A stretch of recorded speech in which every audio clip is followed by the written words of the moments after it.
parler de Tadej Pogačar. Je le disais, Pogačar, depuis le début de la saison, attention, c'est simple, c'était 3 jours de course, 3 victoires, Strade Bianche, Milan-San Remo et le Tour des Flandres, c'était du 100%. Et donc aujourd'hui, cette deuxième place, Ludo, de voir Tadej Pogačar s'incliner aujourd'hui, est-ce que ça le rend humain, ce que disait un peu Raymond, ou est-ce qu'on se dit qu'il n'y arrivera jamais, ou c'est l'explication que Paris-Roubaix, c'est à part? Ouais, c'était bien de savoir que ça n'arrive pas qu'aux autres, en fait. Lui, il peut crever aussi. Tu dis, même les roues de Pogačar, normalement, elles ne crèvent jamais. Normalement, il ne lui arrive rien. Il a la même s'il était tombé sur Milan-San Remo. Il a tout ce qu'il faut. Et puis surtout, comment il sait qu'il est tombé la saison dernière, donc la prudence dans les virages. Dans le virage, et à exactement. un moment donné, il essaye de le lâcher. Il n'est pas loin d'ailleurs. Van Aert est à 2-3 longueurs. Sur une des dernières sections pavées. Il essaye dans le virage de remettre un coup et il rate son... Alors, je ne sais pas comment on dit ça en vélo, mais il rate il sa chasse relance. de l'arrière, oui. Il rate sa relance et du coup, Van Aert, à un moment donné, refait le lien à ce moment-là et ça se joue là, en fait. Là, il sait qu'il a perdu au fond de lui. Ça fait du bien parce que, évidemment, qu'on a besoin de concurrence, on a besoin de... Le truc de... Il y a un mec qui domine tout et puis on est obligé... Quand tu es un sportif de haut niveau, quand tu es spectateur, c'est pas le truc dont tu rêves, quoi. Alors, évidemment, il est monstrueux, c'est un extraterrestre, chapeau, tout ce que tu veux, mais... C'est un peu comme si le PSG était champion tous les ans, quoi. C'est pas tout le temps arrivé. Il faut pas enlever le livre de Christophe Galtier, l'AS Monaco de Jardim et Montpellier de René Girard. Donc c'est un peu pervers, mais ça nous a fait tous le plus grand bien de voir qu'il était capable de finir deuxième. J'espère que ça va donner des idées à certains sur des étapes, parce que Van Aert, il fallait, et je crois que c'est le rythme de la course, c'est 50 km, 50 km/h de moyenne. Le plus rapide de l'histoire. Exactement. Vous avez bien bossé, moi j'ai lu. C'est le Paris-Roubaix le plus rapide de l'histoire. Et donc il fallait tenir la roue quand même. Et Van Aert l'a fait avec brio. Et Van Der Poel a quand même repris quasiment. Ils étaient à 20 secondes. À l'avant-dernière zone pavée, ils étaient à 20 secondes. Ouais, à un moment, il passe à 20 secondes. Juste, Régis, sur le fait de perdre comme ça quand on est Tadej Pogačar, quand on est un grand champion, qu'on a l'habitude de tout gagner, est-ce que quelque part, c'est pas bon parce que ça maintient les objectifs psychologiquement? Non. Quand vous êtes habitué à gagner, ça peut faire mal. Ça peut faire mal. Quand vous êtes habitué à gagner, vous voulez toujours gagner. En fait, vous connaissez pas l'échec, au moins de perdre.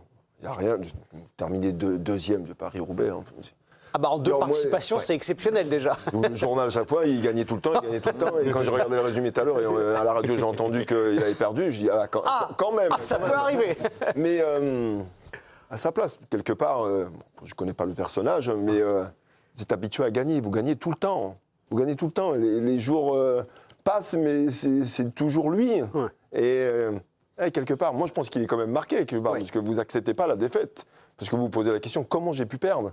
Comment j'ai perdu aujourd'hui? Parce que les champions, en fait, de suite, ils passent à autre chose. Et pourquoi ils n'ont pas réussi aujourd'hui? Donc ça peut lui faire mal. Ça peut lui faire mal. Tanguy, il a fait une petite comparaison avec la cuisine italienne sur ses jambes? Oui, effectivement, Tadej Pogačar, il en a parlé après la course, en rappelant qu'effectivement, la plupart des coureurs avaient eu des problèmes de crevaison. J'en ai eu 3 et j'ai dû changer de vélo 3 fois, ce n'est pas idéal. Mais j'ai pu compter sur une super équipe pour me ramener avant la trouée d'Arambert. Mais après, j'étais déjà un peu fatigué. Quand j'étais avec Wout van Aert, je n'avais plus vraiment de fraîcheur dans les jambes pour vraiment avoir une chance de le lâcher sur les pavés. J'ai vite compris que ce serait mission impossible. J'avais toujours de l'espoir pour le sprint, mais au moment de le lancer, ce sprint, mes jambes étaient des spaghettis. Voilà la déclat cuisine. Exactement, c'est très très bon les spaghettis. Avant de vous entendre, Johan et Claire, vous qui étiez sur place, on le rappelle, pour ceux qui nous rejoignent, vous avez assisté à ce Paris-Roubaix de légende. Raymond, tout à l'heure, quand on parlait de Wout van Aert, vous avez eu un mot sur Tadej Pogačar, vous avez évoqué parfois les soupçons autour du dopage qu'il y a. Vous dites ça fait du bien qu'il perde parce que ça le rend humain.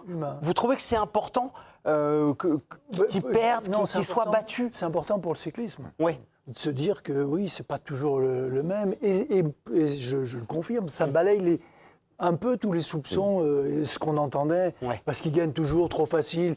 Il tombe, Milan-San Remo, il tombe, il rattrape tout le peloton, et des boules. On se dit, il a pris quoi?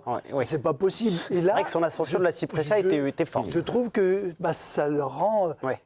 Tout d'un coup, il y a une concurrence, ça veut dire que c'est une vraie bataille. Et vous le trouvez attachant, vous qui n'êtes pas un grand spécialiste de vélo, mais vous aimez bien. Il a du panache, je trouve que là, même dans ces moments-là, être battu comme ça... Il garde le panache. Il a perdu au Giro aussi. Oui. Oui, de la même manière. Donc il s'est remis. Ce panache fait qu'il a donné quelque chose, je trouve, au cyclisme où on s'ennuyait fortement les années précédentes. Tour des Flandres, il attaque à 50 km de l'arrivée. Mais lui, il donne de l'impulsion, il donne du peps, il donne envie de regarder les courses. Alors quand il est battu par quelqu'un, ça prouve que les autres derrière, ils s'accrochent et ils mettent, et on crée la concurrence et il se passe quelque chose. Oui.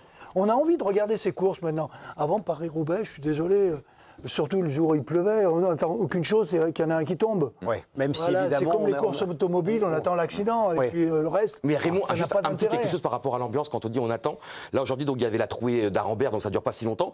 Donc il y a une foule monumentale, mais à côté il y a un énorme écran géant, il y a des buvettes, c'est un festival en fait. Vous avez pris quoi la buvette? Non, justement, j'ai pris 2 énormes barquettes de frites. Ah bah Quelle sauce? Non, avec des saucisses ketchup, bien sûr. C'est vraiment en fait, c'est ça qui est la magie, c'est que c'est du sport de très haut niveau et on est au milieu des gens. C'est encore une fois, j'insiste là-dessus, c'est l'humanité. Et cette course, pourquoi elle est aussi extraordinaire? Parce que déjà le lieu, c'est le nord, des gens qui ont souffert, les mines, parce qu'on est à côté d'une ancienne fosse minière. Et là, la trouée d'Arambert, on est vraiment collé. Ah, mais on est à 50 mètres d'un endroit qui a été aujourd'hui un petit peu. Aujourd'hui, ça a été un petit peu, comment dire, réindustrialisé. C'est absolument merveilleux. Et ce que j'adore moi avec Rory McIlroy, peut-être un petit parallèle avec un extraordinaire golfeur, c'est Pogacar, peut-être un parallèle avec Rory McIlroy. Rory McIlroy, il avait tout gagné. Il lui manquait donc le Masters d'Augusta, qui est évidemment l'un des principaux tournois.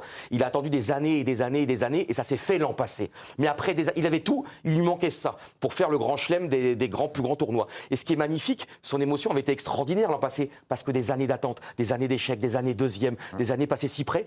Et Pogacar, quand il va gagner Paris-Roubaix, mais ça sera pareil, ça sera gigantesque. Et ce qui est beau, c'est ce qu'il a vécu un peu sur Milan-San Remo tout de même. C'est une course, il l'a dit.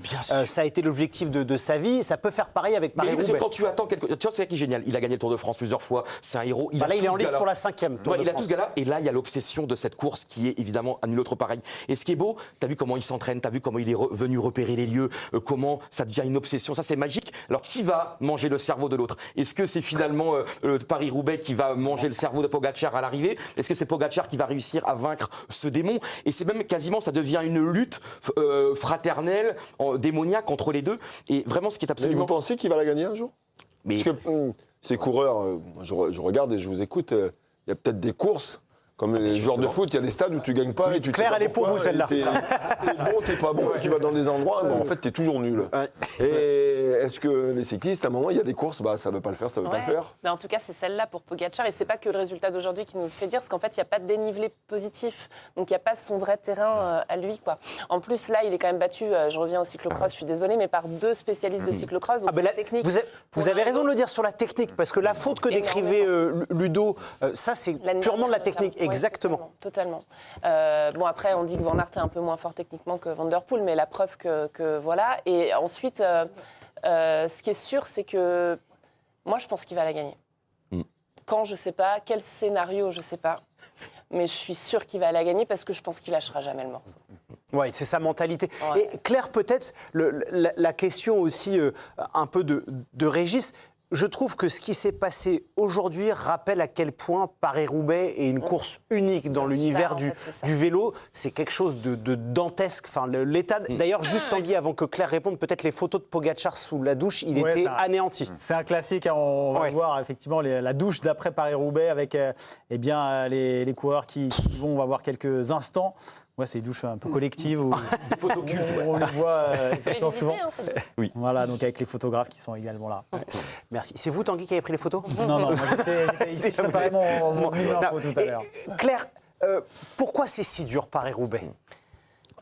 Les pavés, les secteurs qui sont au nombre de 30, non mais ça secoue vraiment, c'est vraiment... C'est d'une violence. On voyait sur les images d'Eurosport et de France Télé, qui sont les 2 diffuseurs, quand on voyait la caméra sur les motos, c'est monumental. Et ils passent à 45. Hein. Et les motos, les suspensions. Oui, pauvre garagiste derrière. Ça fait 4 heures de powerplay. Exactement. D'Arambert, vraiment, parce que là, en plus, l'année dernière, je l'avais fait déjà à vélo aussi, ou déjà même à 2 à l'heure sur un VTT, c'était la galère. Et c'est là, vraiment... ça, vous avez fait des portions? Bien sûr, oui, j'avais fait également le Carrefour de l'Arbre, mais c'était évidemment à 2 à l'heure sur un VTT. Et ce qui est fou, fait? Tu t'étais arrêté au restaurant. En fait, il est allé manger une omelette bien baveuse et il est passé à pied sur la trouée d'Arambert. D'ailleurs, le carrefour de l'Arbre, ça longe le centre d'entraînement de Lille, c'est magnifique. Non, ce qui est absolument extraordinaire, c'est qu'aujourd'hui, vraiment, ces 2 km 300 de la trouée d'Arambert qui est, tu vois, il y a le Maracana dans le football, on parle là d'un des 10 endroits les plus mythiques du sport, cette trouée d'Arambert. Mais les pavés, c'est-à-dire que vraiment, il faut se rendre compte parce que tu peux pas t'en sortir. Tu vas à gauche, tu vas à droite, tu vas au centre. Parce que c'est comme ça. C'est-à-dire que c'est vraiment, c'est malfaisant. Il y a même eu des abrutis cette semaine qui ont voulu piquer d'ailleurs pour des souvenirs, qui ont voulu piquer d'ailleurs des pavés. On vit dans un monde de fous. Hein. Ouais, non, mais on rappelle juste que les gens qui font ça, vous mettez vraiment en danger la vie des cyclistes. Là, c'est. Il y en a qui ont failli lasser leur peau, évidemment. Exactement. Et c'est pour vous dire que, et en plus là aujourd'hui, on les a vus en 5 secondes. C'est-à-dire que la vitesse, elle est complètement folle. C'est-à-dire qu'il défie les lois même de la physique, des lois, je sais pas, de la chimie. Mais c'est pavé et c'est magique parce que dans ce monde qui est déshumanisé du sport. Chimie, je pense pas. A priori, sur les pavés, on est vraiment sur le rapport de la physique. On en revient au temps ancien, on en revient aux forces, on en revient à un monde qui n'existe plus. Tu vois, le foot aujourd'hui, il n'y a plus de gadou, il n'y a plus de boue sur un terrain. Et là, on en revient à un sport anachronique dans ce monde. Non, mais je trouve que c'est ça qui est extraordinaire. On est encore en 1970, on est encore dans la galère. On est encore. Il y a un côté voyage dans le temps. Ouais. Et que vous aimez, Yoann. Les pavés, c'est plus facile quand on va vite. C'est pour ça que quand on va doucement, ça se passe tellement qu'on peut pas. C'est terrible. Impossible.